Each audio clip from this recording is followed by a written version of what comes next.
Okay then guys, what is going on? Cloud Plays here and welcome back to another video here on the channel, and today we're inside of Starfield where we have got a whole new update.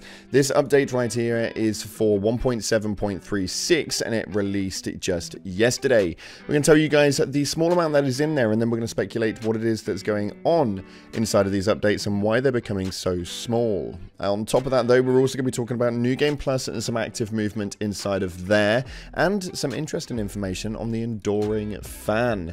Dragons. Yep, you heard me. Dragons. With that being said, if you haven't already, smash that beautiful blue thumbs up and subscribe with post notifications turned on. It'd be greatly appreciated. Also, make sure to check out our sponsor, Advanced GG, #1 clinically proven energy supplement on the market. My favorite flavor is cherry vanilla, but you guys can catch an array of flavors via the link in the description and utilize code CLOUD at checkout for a cheeky discount. So with that being said, let's dive on in to some updates. Starting off, Starfield had actually posted up a tweet saying today's update for Starfield introduces settings to adjust field of view, as well as fixes for performance and quest issues. Read the full notes here. Now, this is an odd one because, again, we've got such tiny little updates, and I'm kind of waiting for one big hard-hitting 12-page essay that's due to come up at some stage soon, because these little ones make no sense, but we're going to take a look at that in just a moment. So, Starfield update 1.7.36 for October 9th. New update has been fully released for Starfield on all platforms, and this update includes settings that will allow for adjustments on field of view.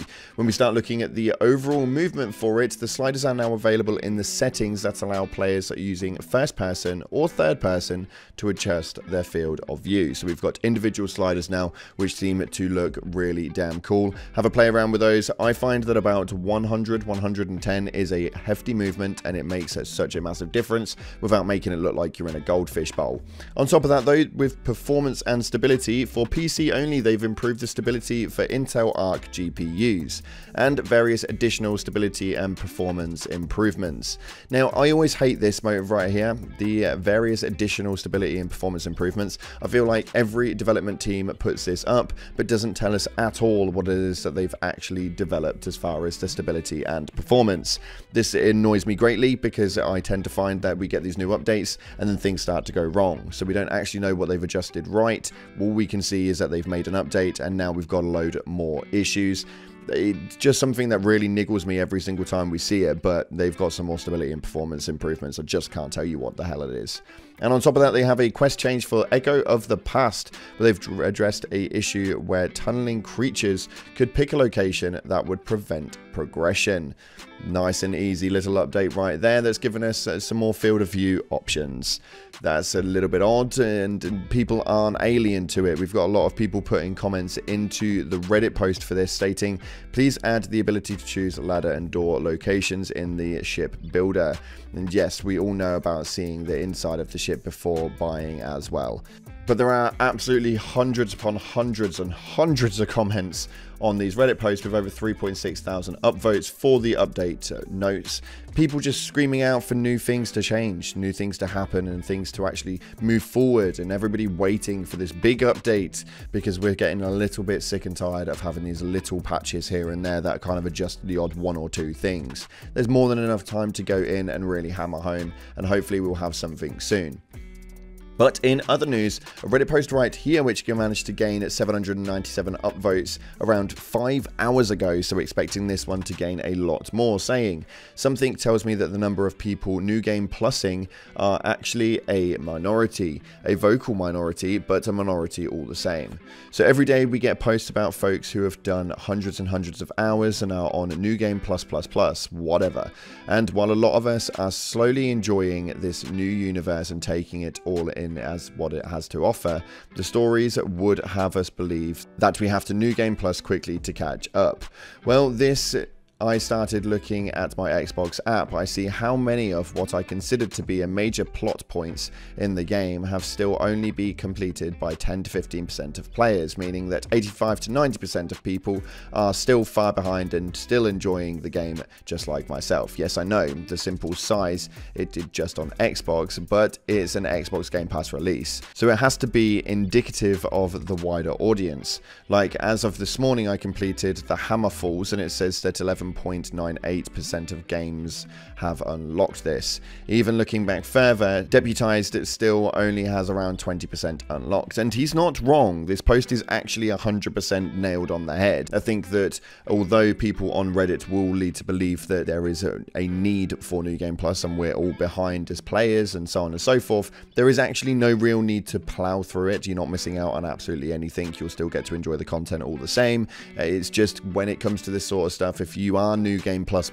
in it, then the likelihood is that you're going to be on the Reddit because you obviously have a lot more love for the game and a lot more time inside of it than the average player. That being said though, it doesn't mean that there's a majority of players that are plowing through the game, as people seem to be taking their time with this. A few of my friends haven't even got through the storyline themselves, haven't even got halfway through the storyline. They get sidetracked left, right and center, and I completely understand it. I'm still on my first playthrough. Main reason for that is because I want to experience everything the game has to offer in the first time round and then kind of expand it from that point. Now, as far as talking about things that we have to offer though, we are apparently having the wrong idea of the adoring fan. It states right here, what if he isn't a fan at all? It's all sarcasm. What if it's a stubborn that found the real easiest path to the Unity, just hitching a ride on your ship every universe while you do all the work? With every comment he makes, if you treat it as sarcasm and him kind of mocking you instead, it completely changes the character. He just continuously says nice things and you can't say anything back because everything said is positive. He's extremely capable. How else could we explain his combat skills? He's able to track you down as well. Quality starborn traits.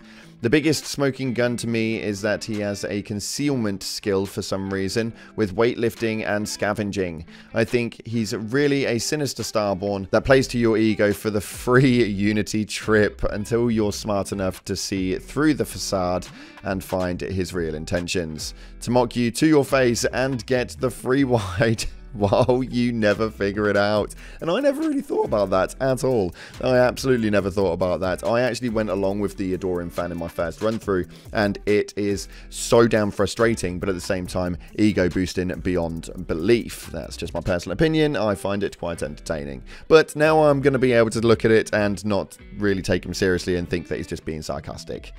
Such a ball ache, it's absolutely ridiculous. But lo and behold, let me know what you guys think of the adoring fan via the comment section below.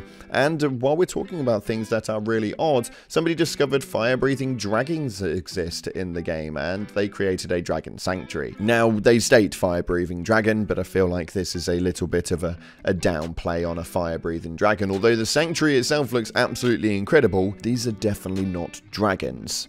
They are definitely breathing fire, and they look really, really damn weird. I mean, they're quite close to a dragon, but my personal opinion is that this is definitely not the quote. Definitely not on the mark, and this has over 111 upvotes in 3 hours. But this sanctuary is pretty damn cool.